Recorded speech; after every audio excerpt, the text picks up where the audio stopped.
Morning everybody, this is David Pendleton, and sorry for the first video. I don't know why sometimes this stuff uploads with no audio. I really don't get it. I test the video before I upload it, the audio's there.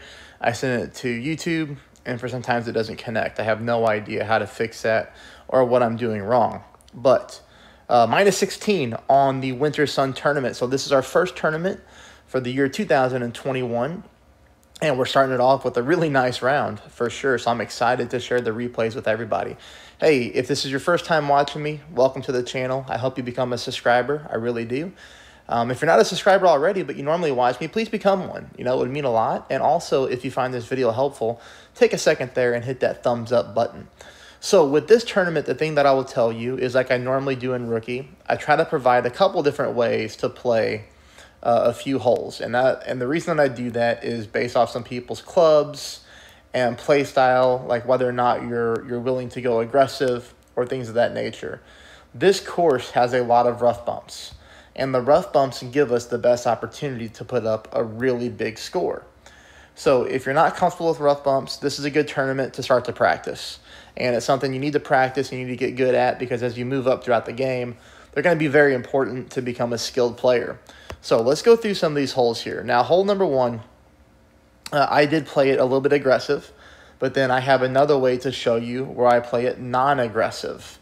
So here I was just trying to see if I could somehow get down to the green area, you know, with taking here an overpower shot with some pretty heavy right curl. I was just trying to see if it was possible rather than playing a power shot. Like, I do understand there's a power shot here that I'll play in pro, but for Rookie, I was just trying to see if I could see how far I could really get it down there. So anyways, you can see here, I'm using almost a full baller curl to the right. I clip the rough and roll it to the fairway. I have a straight shot towards the pin. That's going to make shot number two pretty simple, to be honest. So we take out our wedge here. I'm sorry, not our wedge, but our short iron. I use a few bars of backspin. You can see I'm just aiming directly at the hole. I pull my rings, hit a perfect ball, and we're dead center starting off hole number one for an eagle. Now, remember, I played that shot at 20% elevation was a drive, and then that shot right there was 10% elevation at mid-distance of my club for me. Now, here's another way to play it, much more conservative. This is a less aggressive way, and I really believe that either way is going to give us the same opportunity to drop the shot. So you can use a big topper here. Same thing, 20% elevation. You can see where I'm lining up. Or if you don't have a big topper or you don't like this type of shot, all you can do is just move your target more to the left with your extra mile. So, you know, play to the left of the sand trap and just use a little bit of right curl to still land on the fairway, and you'll be in the same area as I am with the big topper shot. So we power this one up 322 yards, which leaves us for shot number two. Pretty much the exact same wind and the same type of wind angle.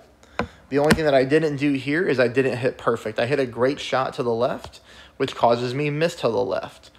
But I just wanted to show you both approaches. Both wind angles are pretty much the same. So it's up to you on how you want to play it. But you can see here a nasty great left makes me miss way to the left.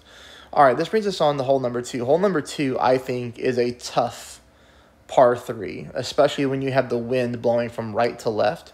The wind is blowing the opposite way of which the hole is. Here's the mistake that I made, is I'm playing with a navigator ball, and the reason that's a mistake is you can see I'm already up against the minimum distance line of my sniper, meaning in this tailwind I cannot pull my rings effectively. Because if I try to pull my rings back, then I'm going to switch over to my Goliath or my backbone, depending on what long iron you use. So I had to hurry up and take this shot. Here's what I recommend that you do. Play the same shot. However, I want you to use a marlin ball. If you use a marlin ball, that's going to be a power 0, and that's going to give you more leeway to be able to pull your rings. So that's the only important note that I have for hole number two. We're not worried about hole number two and dropping it, because once we get to hole number four, you're going to start to see us make like every single shot almost to close out the round. Okay, now we'll talk about hole number three here. Hole number three, you don't need to use a kingmaker. I do want to note that I would use a Titan. If you're not going to use a kingmaker, use a Titan, because you do need the power 3 for the second shot. And notice here that I've got my yellow ring, kind of that green ring really up by the rough line, with my ball guideline going down the center of the fairway. The other thing that I would add to this shot is, notice how I'm using no curl. I would definitely add half a ball of curl to the right-hand side just to make sure we don't accidentally clip the rough right here and roll out and lose a lot of distance. Now, I did not clip the rough. I hit a perfect ball. The ball guideline was really nice. But, you know, I would say it's better to be safe than sorry. As you can see here, we have a ton of fairway to work with. So we could use a half a ball of right curl and be perfect. That's going to bring us here for shot number 2. Shot number 2, you could play that rough bump, all right? You could. It's actually a perfect wind to play the rough bump in. But I've always had luck in tournaments in the past of dropping the shot with the bounce over here, which is what I went for. So 3 bars of backspin is what I settled on. And notice how I have the ball guideline going through the hole. And I also want you to note that I said I played this shot at 10% elevation, which I did. However, we miss significantly to the left-hand side with a perfect ball. Here's one thing that I would say. Let's get a little crazy with the elevation. Let's play this shot uphill. So if you have the same drive as me and you're doing the bounce over shot like I did, let's play the shot uphill at a minus 10%. That is going to make you pull less rings to the left, which should get you more center to the cup than I did, for sure. So that would be a 20% elevation difference than what I played. And just by messing around with the numbers, had I played that shot at minus 10%, I would have been a heck of a lot closer to dropping that albatross. Okay, hole number 4 is where it gets good. So hole number 4, we are using a navigator. We're going to use our backbone. We're going to go 4.5 bars of backspin. And I'm not sure why the graphic is not there as far as the elevation goes. Now I'm running into all kinds of problems.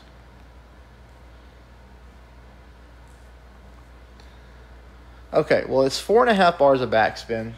And now I have to get my notes out to make sure that I have it correct on what I played it. So I'll walk you through the rest of this one, and then as I get my notes pulled up, I will tell you exactly what I played that shot at.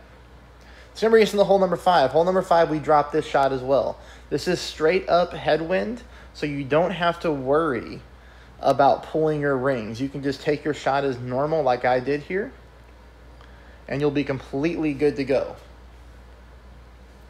All right, notes, where you at? You see here, we're just trying to get this ball up the fairway. And that's a really good spot to be. Now, if you want to play it, and the reason that I'm showing you my opponent's shot is because I'm going to play shot number 2 significantly downhill at like 40% elevation. And it's going to be a rough bump. And that might scare some rookie players. So I'm going to show you how my opponent played here. This is an extremely safe way to play this hole. Notice all that fairway you have to work with over here. You can just lay up like he does. And then that's going to bring you to my shot. Now, we're also getting direct headwind again, which I'm okay with. If I'm looking to drop a shot, I prefer direct tailwind, but second best is direct headwind. Notice here that I'm using about 0.8 bars of topspin or so.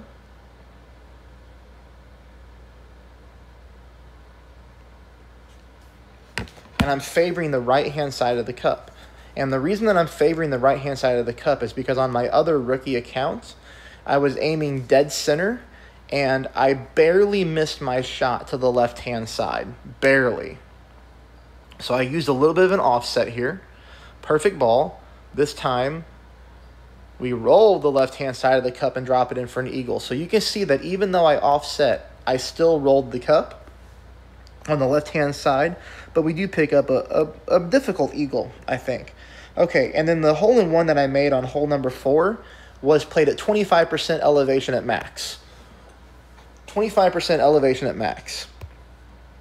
And this is what my opponent's shot looks like from the other side there.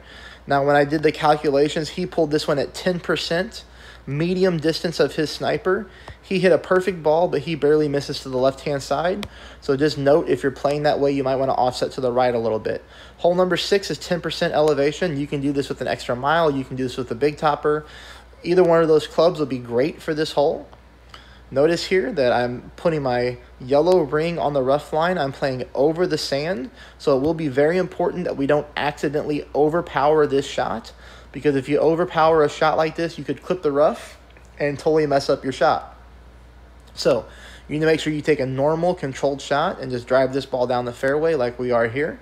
And that's going to leave us for a couple different ways we can play shot number 2. I don't like playing the rough bump on shot number 2, just because the distance from the rough to the pin is so far. If you were to mess up your adjustment in this type of crosswind mixed with tailwind, or you hit a great shot and you miss the rough entirely and hit the fairway, you're going to have to use almost full topspin to make this shot work. So of course what would happen would be is your ball would go flying past the green and probably into the sand or those bushes at the back. So I decided to play this shot safe.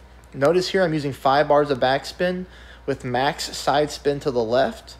I'm taking a normal shot. Now I hit great, but it doesn't really matter because look how hot this ball comes in.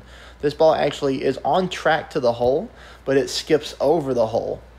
So what do we learn from that? We learn that we need to do at least half a bar more of backspin combined with a 2 side spin to the left and probably pull it at 15% instead of 10. That's what I would do. Now here is what that rough bump looks like. If you're like, okay, well I might want to play the rough bump. Here's what it looks like. Notice how much topspin there is on that Titan ball. This ball is aimed right in the rough there with the yellow ring at the top of the rough line. Perfect ball.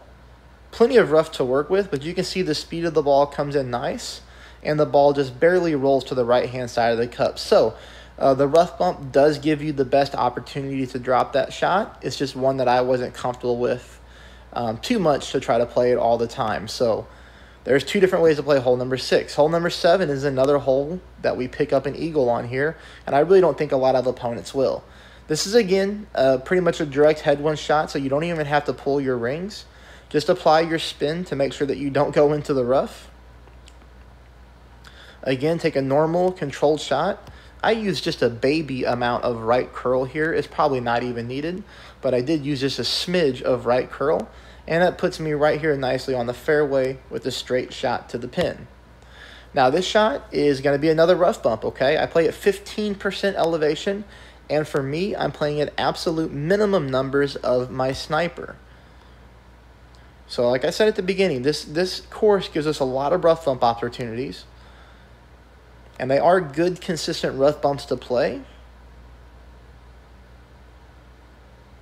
But here we get another perfect ball.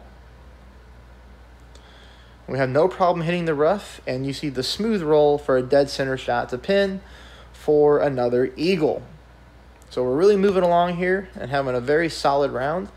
Hole number 8, 40% elevation with a navigator, playing this one at mid-distance numbers. So 40% at mid. Let's take a look at the spin. So notice here, no side spin, like right at 5 bars of backspin, really 4.9 to be exact. And here I'm just trying to find a smooth area to where my ball guide line is going right into the center of the cup as it is. This was about a 4.8 ring pull, 4.9 if I remember correct. So, you know, that's very high when the wind is only 3.9 miles an hour. But this shot always plays significantly downhill, and we bang that one in. Again, dead center, hitting the pin and dropping into the hole for a hole-in-one. All right, everybody, hole number 9. We also pick up an albatross here. I really hope you're finding the video helpful. I hope that if you're not a subscriber yet, that you'll become one. I would appreciate if you hit that thumbs up button and like the video and spread this channel to your clan. You know, let everybody know that I had a good round, and you know, let's try to make everybody better at the game together. All right, so here we go. Yellow ring on the rough. I'm pulling this one at mid distance of my driver, but the reason I didn't put that there is because it's not a big deal. The difference in that wind between mid and max is 0.01 rings. So it's not a big deal, or 0.1 ring, no big deal. But for here, I'm using no spin. I'm playing this one 10% at max distance of my sniper. And I'm just aiming my ball guide line like directly in the middle of that dark green square. So if I were to rewind this for just a second, You see there, the end of my ball guideline with no spin is in the middle of that dark green square, about 2 green squares short of the pin. Oh, that's where I'm aiming. I pulled my rings. I hit a perfect ball. And you're going to see this ball guideline played 100% true. This ball is going to come really smoothly right down the middle of that dark green square, right where we aimed. And we sneak that one in to the cup for an albatross. So there it is, everybody. Best of luck in your round. I hope you found the video helpful. Leave me some comments. Let me know how you do. Good luck.